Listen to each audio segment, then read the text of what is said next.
బంగారం తళుక్కుమని మెరుస్తోంది. ధరలు పైకి పోతున్నాయి. పట్టుకోండి చూద్దామని పసిడి ఊరిస్తోంది. తులం బంగారం ధర ₹1,00,000 పోతుందా అన్న అంచనాలు వస్తున్నాయి. పెరుగుతున్న ఈ పసిడి ధర మనకే కాదు రిజర్వ్ బ్యాంక్ కూడా చెమటలు పట్టిస్తోంది.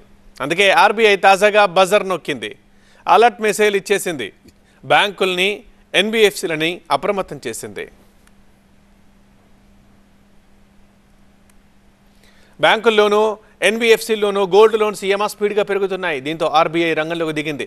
బంగారం తాకట్టు పెట్టి తీసుకునే రుణాల విషయంలో వార్నింగ్ ఇచ్చింది. బంగారం తనఖా పెట్టి తీసుకునే రుణాల విషయంలో నిబంధనల ఉల్లంఘన యథేచ్ఛగా జరుగుతోందని ఆర్బీఐ ఆందోళన వ్యక్తం చేసింది. ఎందుకంటే ఈ ఆగస్టులో బ్యాంకుల్లో గోల్డ్ లోన్స్ 41% పెరిగాయి. అదే గత ఏడాది ఆగస్టులో 20% మాత్రమే గోల్డ్ లోన్స్ వృద్ధి కనిపించింది. ఆగస్టు కల్లా బ్యాంకుల్లో ఉన్న గోల్డ్ లోన్స్ విలువ ₹1,40,000 కోట్ల.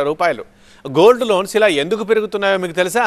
బంగారం ధరలు అమాంతం పెరగడమే ఇందుకు గల కారణం. ఈ ఏడాది బంగారం ధరలు 29% పెరిగినట్లు యూబీఎస్ నివేదిక చెబుతోంది. 2022 జూన్ 17 నాడు బ్యాంకుల్లో గోల్డ్ లోన్స్ విలువ ₹76,000 కోట్ల ఉంటే ఈ జూన్ 28 నాడు ₹1.25 లక్షల కోట్ల చేరుకుంది. అది గడిచిన ఏడాది కాలంలో నాన్ బ్యాంకింగ్ ఫైనాన్స్ కంపెనీల్లో కూడా గోల్డ్ లోన్లు అడ్డగోలుగా పెరుగుతున్నాయి. ఉదాహరణకు ముతూట్ ఫైనాన్స్లో 2020 జూన్లో గోల్డ్ లోన్స్ విలువ ₹40,000 కోట్ల ఉంటే రెండేళ్లలో అది ₹80,000 కోట్ల చేరింది. అంటే రెండేళ్లలో ఈ గోల్డ్ లోన్స్ రెట్టింపయ్యాయి. ఇలా అన్ని ఎన్బిఎఫ్సిల్లో కూడా బంగారాన్ని తాకట్టు పెట్టి తీసుకునే రుణాలు క్రమంగా పెరుగుతున్నాయి. బంగారం తాకట్టు పెట్టి తీసుకునే రుణాలే ఎక్కువ ఉన్నాయి. పైగా బంగారం తాకట్టు పెడితే ఈజీగా రుణాలు వచ్చేస్తున్నాయి. అందుకే ఈ మధ్య జనం వ్యక్తిగత రుణాలు తీసుకోవడం తగ్గించేస్తున్నారని గణాంకాలు చెబుతున్నాయి. హైదరాబాద్లో 10 గ్రాముల 24 క్యారెట్ల 10 గ్రాముల బంగారం ధర ₹76,910 ఉంది.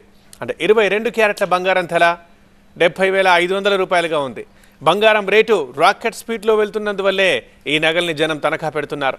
బంగారంపై 70% వరకు రుణాలు ఇస్తున్నారు. అందుకే గోల్డ్ లోన్స్కి డిమాండ్ ఇంతగా పెరుగుతోంది.